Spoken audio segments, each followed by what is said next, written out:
Hey everyone, it's Ronin Ros, here with a video for Legendary Game of Heroes. This video is the start of my Guild Wars series, where I'm going to be talking about and teaching some of the strategies and tips on how to play Guild Wars. So in this video, I'm just going to go over very briefly the very basic premise of Guild Wars, why you should do it, what you can gain from it, and a couple really important tips that you should be aware of. So the first thing is, what is Guild Wars? Guild Wars is the part of the game where you can fight other guilds by having a defender team and then using an attacker team to try to kill the defender teams of other guilds. You can find out what your defender team is or try to set it up by going to the Guild Wars screen, which you can find just by pressing Guild Wars. And here you can see I have this 5 defenders here. By pressing that, you can then go to your defender screen and actually change your defenders. The other place for you to change your defenders is to press your rank button in the top left, and that will go to your profile screen, and if you go to the left, you'll see your defender team. And again, by pressing the defender or any of the hammers, you can change that stuff from this screen. Okay. So Guild Wars, why should you be doing Guild Wars? Okay. Guild Wars, number one, provides reward. If you press the top guilds here, and you can see your global rank for the guild. There's only a global rank, there are no leagues. Here you can see we will be getting, if Guild Wars ended right now, everybody in my guild would get 970 gems. I would get an additional 970 for being the leader. I would have 5 crates to hand out, and everybody gets 50 silver summon coins for the legend trials. The rewards get better as you go higher. There's a little bit of pride that comes with the frame that goes around your profile. See, like here, Fury, it has this little silver frame with some wings at the bottom, as we call them. And you can get a gold frame and platinum frame. It's a little bit of a pride to show that your guild is very active and very good at this part of the game. So there's that reward component. Now, for those of you who are starting out who might think, okay, well, we're not going to get a very good reward. Why does this matter? Guild Wars is a great way for you to learn how to play the game, how to find out how certain cards interact with other cards, to help you be mindful of things like cooldown, making gems, having the appropriate amount of gems to power cards for the next turn, how to deal with defender skills that are difficult, and how to work with the strategy of when to play a card, and not because this isn't the kind of card, this isn't the kind of game where you're gonna necessarily be spamming cards all the time. Spamming skills. It does take strategy, and this is the perfect place to learn it because there's no timer, and it's a very good way to help players who are starting out and even seasoned players become better at using the cards that they have. So the other 2 very important tips that I want to share in this video. First is how to practice. This is super important. A lot of players, unfortunately, for one reason or another, are not aware that you can practice your Guild War battles. What do I mean by practice? I mean that I can play against any player in the game with no consequence as many times as I want.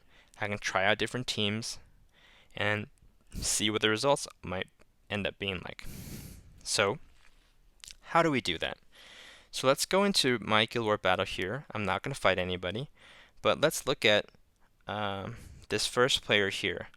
His name is One Ball Ogre Eye, who is the guild leader of Defiant Few.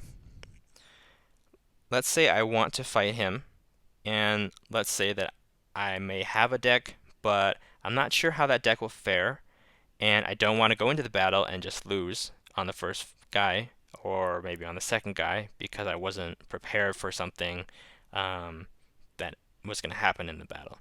So what I would do is I would practice against him. So you need to remember the name of the player. So one ball, Ogre I.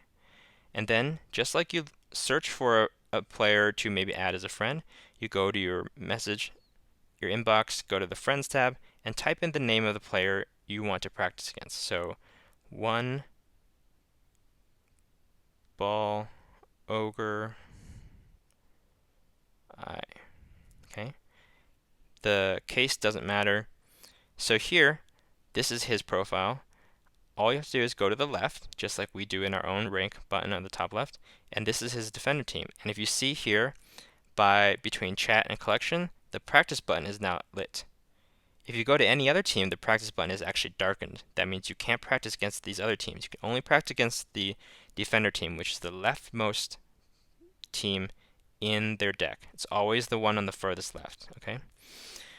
So here, I would press practice, and then I'm brought to this screen, which is a familiar screen if you play Guild Wars, because this is a screen right before you actually enter the battle.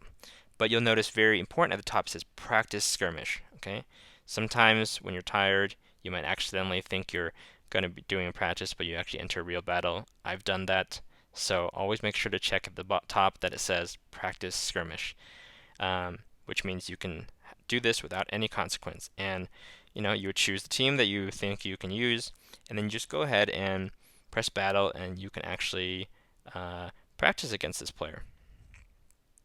For example, I can enter this battle, I can do anything I want, I can die, I can win, or I can exit, no problem.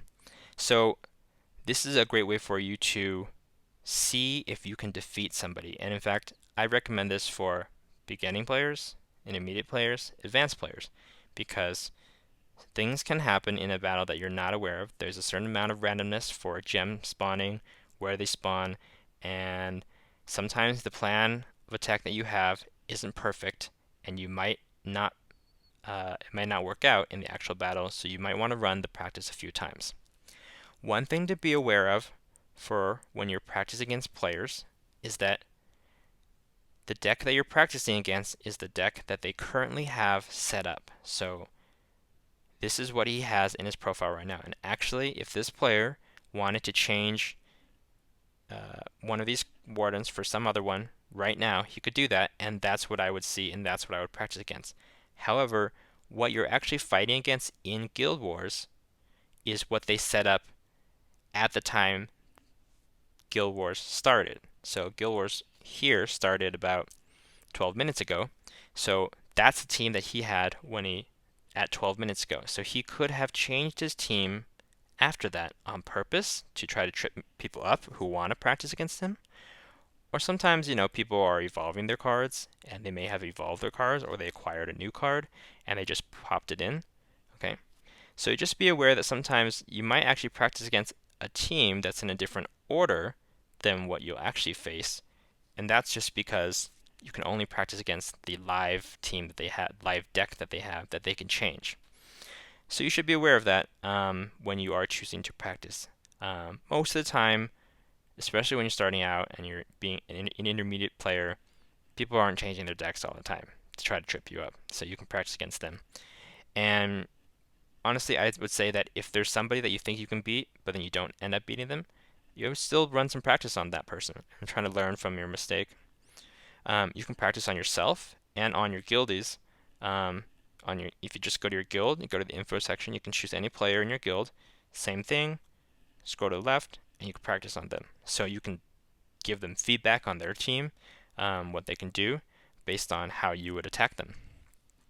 So practicing is incredibly important for Guild Wars. It's almost necessary. I would highly recommend anybody who does Guild Wars to practice all the time. The next important thing that some people are also not aware of is how to track the progress of players in your guild. So this is good for guild leaders and also just for anybody who wants to know if people in their guild are doing Guild Wars. So same thing, you come to the Guild Wars screen, you go to the top guilds button, which is where I showed you the rewards before.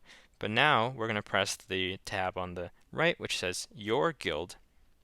And here you'll see the list of all the players in your guild and how many Guild Wars kills they have logged for the entire season up until now, or up until the point that you're looking at. So the current season for me ends in 9 days, 22 hours, so that's this Guild War plus 9 more. And from the beginning till now, I've logged this many kills, and this is the kills for all the players. Now, sometimes you'll see a player who has these 3 dashes. Okay, like here, the last guy, King Kwando Drewer, he has 3 dashes, which normally means one of two things. Either that player has not done any Guild War at all, so this player could have just not done a single Guild War for the past, I don't know, how many, like 2 weeks, 3 weeks, 2 weeks probably, and that's how you get those dashes. If a player tries Guild Wars and doesn't kill any defenders, it'll just say 0. But this with the dashes means you actually have not even attempted. This is actually very important for guild leaders to know. The other way to get that, though, is if you actually leave the guild. So if you leave the guild, your record actually resets, so it's like you never did Guild Wars. So actually this player, I know for a fact, he did leave the guild to go do something, and then he came right back. So he actually had like 50 kills before, and now it shows that he's not done any. So that's something for guild leaders to try to keep aware of, but it's very important that if you want your guild to get better, that everybody participates. One, because that's how you'll get the kills.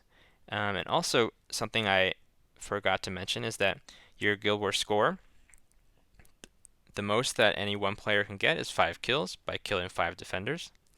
But another important part of the score, if you see here, we are currently 15 kills and the other team is 0. But if you want to know who's done what, you can press this thing at the bottom that says Guild Wars chat room. If you press that, this normally has the log of everybody's results. So somebody attacked somebody and got 5 kills, or 4 kills, or 0 kills, and they attacked us. So this will have both what you do to the other guild and what they do to you. So here you see there's nothing here, which means that actually nobody has done any battles yet. And how do we have 15 kills if nobody has done anything yet? And that's because that guild is not full. That guild actually has 27 people. Because for every person that you don't have in a guild war, every person under 30 members, you automatically give the other guild that you're fighting 5 free kills. And you can also see that by scrolling down. Okay. So if I scroll down, it says here, the Defiant Few had 3 unfilled guild member spots. At the start of this battle, your guild was rewarded 15 free kills as a result. On their page, it'll actually say you guys had 3 unfilled spots, and the other team was awarded 15 free kills as a result. So that's why you should probably try to fill out your guild. And even if you don't, because sometimes it's difficult to recruit, and I know that from personal experience, that you should try to do the most with what you have, and that's a good policy to go with in general. So even if you don't have a full guild, try to get all the members active in learning and getting better at Guild Wars and trying to get more kills for the guild. If you do that, you'll definitely be far more successful than just kind of giving up and not doing anything. So I'm not going to go over any specific decks in this video. I'm going to reserve that for later videos, and I'm not going to go into the defender teams. There'll be another video on that. This is just a general overview of what Guild Wars is, how to do it, and where to find some pertinent information that I think is very helpful to helping you succeed at Guild Wars. Hopefully you found this helpful. If you have any questions, you can drop them in the comments, or you can find me in the game. My in-game name is Ronin Ros, or you can ask some of the helpful people in the player advice chats. Again, I hope this was helpful, and thank you for watching.